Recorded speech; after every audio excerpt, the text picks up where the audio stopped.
మైనింగ్తో అడ్డంగా దొరికిన మాజీ మంత్రులు రుస్తుం మైన్స్లో తవ్వి వందల కోట్ల ఖనిజం దోపిడీ ఎగుమతిదారులను బెదిరించి భారీగా వసూలు చేయించిన అనిల్ మాజీ మంత్రులు ముఖ్య అనుచరుడు శ్రీకాంత్ రెడ్డి వాంగ్మూలం వైకాపా ప్రభుత్వ హయాంలో పలువురు అమాత్యులు అధికారం వెంటగా చెలరేగిపోయారు. సహజ వనరులు చేరబట్టి అందినగాడికి దోచేశారు. అదే కోవలో శ్రీపొట్టి శ్రీరాములు నెల్లూరు జిల్లాలోను అప్పట్లో మంత్రులుగా ఉన్న కాకాని గోవర్ధన్ రెడ్డి అనిల్ కుమార్ యాదవ్ ఇలాగే ఇష్టారాజ్యంగా దోపిడీకి తెగబడ్డారు. వందల కోట్ల విలువైన క్వాడ్జి గంజాయిని అనుమతి లేకుండా తవ్వేసి విదేశాలకు ఎగుమతి చేసిన కేసులో వీళ్ళిద్దరూ అడ్డంగా దొరికిపోయారు. క్వాడ్జి తవ్వకాల నిబంధనలకు విరుద్ధంగా పేలుడు పదార్థాలు వినియోగించడం, అభ్యంతరం వ్యక్తం చేసి గిరిజనులపై బెదిరింపులకు తెగబడ్డం వంటి అరాచకాలకు పాల్పడ్డారు.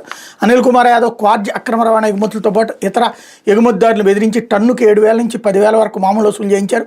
కాకాని అనిల్ కుమార్ యాదవ్ల వ్యాపార ఆర్థిక వ్యవహారంలో కీలక పాత్రధారి వారితో కలిసి ఈ దందాలో పాలు పంచుకున్న ముఖ్య అనుచరుడు బెడదవోలు శ్రీకాంత్ రెడ్డి పోలీసులకు ఇచ్చిన వాంగ్మూలంలో ఈ మొత్తం కొట్టను బయటపెట్టారు. పొదలకూరు మండలం తాడిపర్తి సమీపంలో రుస్తుం మైన్స్ క్వాడ్జి అక్రమ తవ్వకాలపై గనుల శాఖ ఉప సంచాలకుడు బాలాజీ నాయక్ ఇచ్చిన ఫిర్యాదు మేరకు ఫిబ్రవరి 16న కేసు నమోదైంది.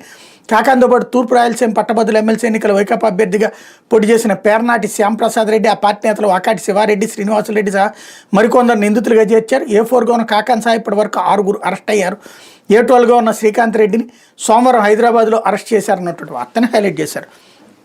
ఖచ్చితంగా మైనింగ్ జరిగింది, డబ్బులు తినినే ఉంటారు, తినకుండా ఉంటారు అని చెప్తే అంతకంటే అమాయకత్వం ఉండదు. మైనింగ్ అంటేనే దోచుకోవడం, మైనింగ్ అంటేనే దాచుకోవడం. ప్రభుత్వం ద్వారా ప్రభుత్వమే మైన్స్ తవ్వి ఎందుకు అమ్మదో ఎవరికి తెలియదు. ఈ వార్త రాయడంలో తప్పు లేదు, ఇది హైలైట్ చేయడంలో కూడా తప్పు లేదు.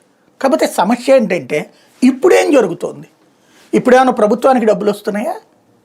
మొన్న ఈనాడు జ్యోతిలే కదా రాసింది, అక్కడ ఉన్నటువంటి గనులన్నీ కూడా బెదిరిస్తున్నారు, అక్కడ గనులోళ్ళు తిరగబడ్డారు కదా, 1,00,000 మంది దాకా పనిచేసే కూలీలు రాష్ట్రం వదిలి వెళ్ళిపోయారు కదా. ఇప్పుడు కేవలం లంచాలు ఇచ్చే వాళ్ళకి లేదంటే వీళ్ళతో కుమ్మక్క అయ్యేటటువంటి వాళ్ళకే ఇస్తున్నారు కదా. మరి ఇంకా అందులో పబ్లిక్ ఏం చూడాలి? ఏ నాయకుడైనా గనుల్లో తినకుండా ఉన్నాడా ఇంతవరకు? అంటే ఏది ఉండదు. కాకపోతే ఇప్పుడు ఇది హైలైట్ చేశారు. అప్పట్లో ఎరపతినేని కేసు సిబిఐ దర్యాప్తుకి ఆదేశించింది కోర్టు, అయినా సరే మధ్యలో ఆగిపోయింది దర్యాప్తు. అది మైనింగే కదా. ఎవరికి ఎక్కడ దమ్ముంటే అక్కడ మైనింగ్ చేస్తున్నారు, ఎవరి పాలనలో వాళ్ళు మైనింగ్ చేస్తున్నారు. 5 రూపాయలు ప్రభుత్వానికి ఇస్తారు, 95 రూపాయలు తింటారు. 5 రూపాయలు ప్రభుత్వానికి ఇస్తారు, 95 రూపాయలు తింటారు.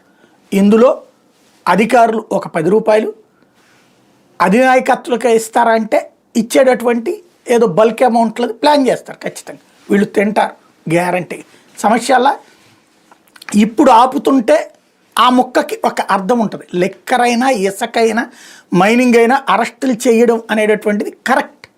కానీ సమస్య ఏంటంటే మనం ఆ తప్పు చెయ్యకుండా యాక్షన్ తీసుకున్నప్పుడు నిజాయితీ ఉంటుంది, పబ్లిక్లో విశ్వసనీయత ఉంటుంది.